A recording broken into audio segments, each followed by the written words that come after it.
Recently কয়েকদিন আগে আমার বাইকের মাইলেজ ড্রপ করছিল, প্রায় 32-33 করে পাচ্ছিলাম আর কি।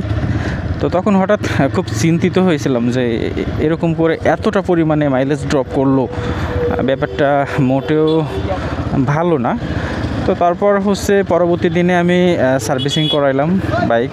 সার্ভিসিং করানোর পরে হচ্ছে আপনার কয়েকটা বিষয় দেখলাম। যে প্রথম হচ্ছে আপনার এয়ার ফিল্টার, মানে এত পরিমাণে ধুলাবালি জমছিল যে সে বলে বোঝানো যাবে না। যে দেখলে মনে হচ্ছিল কি যে রাস্তার পাশে কোনো একটা ময়লার আবর্জনা যেরকম ফেলানো থাকে ওই রকম টাইপের, মানে কোনো মানে হাওয়া বাতাস ওখান দিয়ে মানে যাওয়ার কোনো মানে উপায় ছিল না।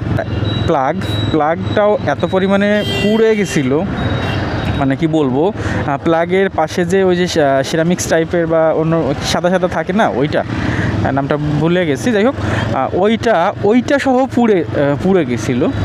মানে তাহলে বুঝেন যে কি একটা অবস্থা। কার্বোরেটরের মধ্যে হচ্ছে লোকাল থেকে তেল নেওয়ার কারণে কার্বোরেটরেও প্রচুর পরিমাণে ময়লা আবর্জনা পড়ছিল। সেটা ওয়াশ টাশ করে দেওয়ার পরে এখন আপাতত একটু মাইলেজ স্বাভাবিক যাচ্ছে।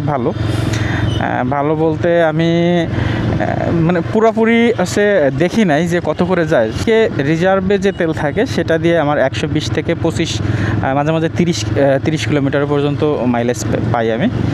তো গত 2 দিন আগে হচ্ছে আমার বাইকে তেল শেষ হয়ে যাওয়ার কারণে তেল ভরলাম নতুন করে। তো পুরোপুরি চেক করি নাই, তো যতটা চেক করলাম মানে এর আগের বার আমার 85-তে বন্ধ হয়ে গেছিলো রিজার্ভের যে তেল ছিল সেইটা।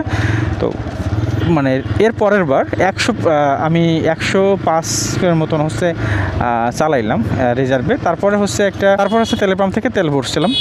তো এই যে পরবর্তীতে আরও 20-25 কিলোমিটার চালাইতে পারতাম, ওইটা বললাম না, মানে চালাইলাম না। এই কারণ হচ্ছে হঠাৎ করে যদি বাইকের তেল শেষ হয়ে যায়, মানে যেখানে তেল পাওয়া যায় না এমন একটা জায়গায়, তখন তো আরও যে বেশি ঝামেলা হবে। যার কারণে হচ্ছে তেলের পাম্প থেকে তেল ঢোকাইলাম। তো আমার এই মাইলেজ ড্রপ হওয়ার কারণ হচ্ছে আমার বেখেয়ালিপানা ছিল। কিছুদিন যাবৎ হচ্ছে আমি বাইকের ভালো করে কেয়ার করতেছিলাম না, যে একটু সার্ভিস করতেছিলাম না, দেখতেছিলাম না, মানে একটু ব্যস্ততা থাকার কারণে এই সমস্যা আর কি। তাই বলতে চাই যে কারো যদি মাইলেজের মানে সমস্যা হয়, আপনাদের বাইকটি সার্ভিসিং করান। বিশেষ করে আপনার এয়ার ফিল্টার, প্লাগ, এরপরে টায়ার প্রেশার, চেইন, এইগুলো একটু নজর দেন, তাহলে দেখবেন কি যে আশা করি মাইলেজটা ভালোই পাইবেন। তো এখন আমি আগের মতনই মাইলেজ পাচ্ছি। এত পরিমাণে জ্যাম লেগে আছে, এখানে একটা মেলা হচ্ছে, বাণিজ্য মেলা। তো যার কারণে হচ্ছে গাড়ি ঘোড়াগুলো সরতে পারতেছে না, আর সাধারণ মানুষ তো রাস্তার পাশে থাকবেই, এটাই হচ্ছে ব্যাপার। আর আমি যে কথা বলতেছি এই আমার হেলমেটের ভিতর ফগ জমে যাচ্ছে, আমি দেখতে পারতেছি না, কি এক যন্ত্রণা।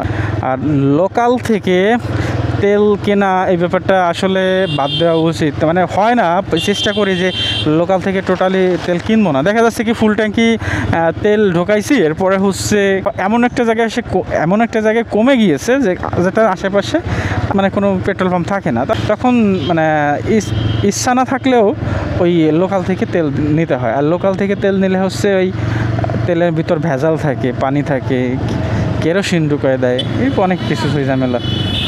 তাই লোকাল থেকে সম্পূর্ণ তেল না নেওয়াই ভালো। এসব ব্যাপার ভাই ব্রাদার্স, আপনারা যদি আপনাদের বাইকে মাইলেজ ড্রপ করে, অবশ্যই আপনারা আপনাদের বাইকটা সার্ভিসিং করান, অবশ্যই ভালো মাইলেজ পাইবেন, সে যে কোনো ব্র্যান্ডের বাইক হোক না কেন।